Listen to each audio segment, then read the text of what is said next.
अभी सुन रहे हैं बगैवा सिटी टी धमाका को।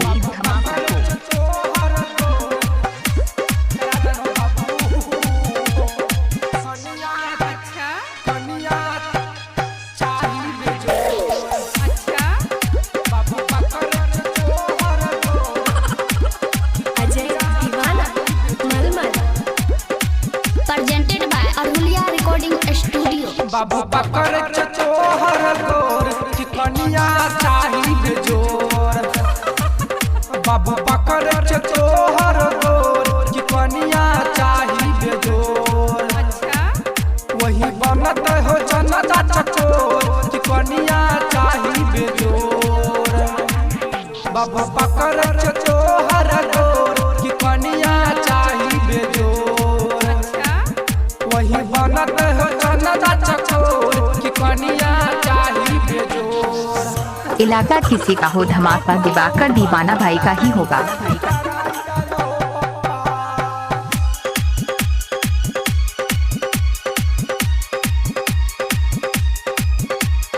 अजय दीवाना कदम चौक प्रेजेंटेड बाय अरुलिया रिकॉर्डिंग स्टूडियो।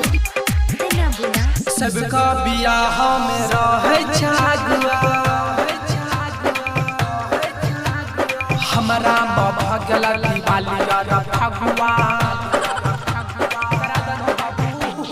सबका बियाह में रहे छागुआ हमारा भगला दिवाली फगुआ।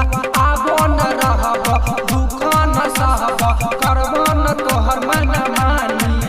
तोरा बेटा में कनियो न कसूर कि जला दिए बनबा भैसूर। तोरा बेटा में कनियो न कसूर कि जला दिए बनबा भैसूर। आप सुन रहे हैं दिवाकर दीवाना भाई को ग्राम बगेवा जिला मधुबनी 2020।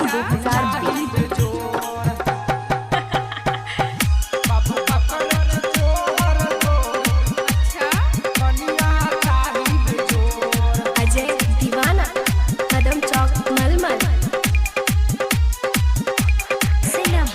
हमरा से छटका के भगेले शादी हमारा जवानी के अकेली बरावादी। हमरा से छटका के भगेले शादी हमारा जवानी के अकेली बरावादी। आशीष अनमोल शिव शंकर यादव चल गए शादी भोरे भोर। बाबू पकड़ चचोहर गोर चिकनिया चाही बेजोर। बाबू पकड़ चचोहर गोर चिकनिया चाही बेजोर। आप सुन रहे हैं दिवाकर दीवाना भाई को ग्राम बगेवा जिला मधुबनी।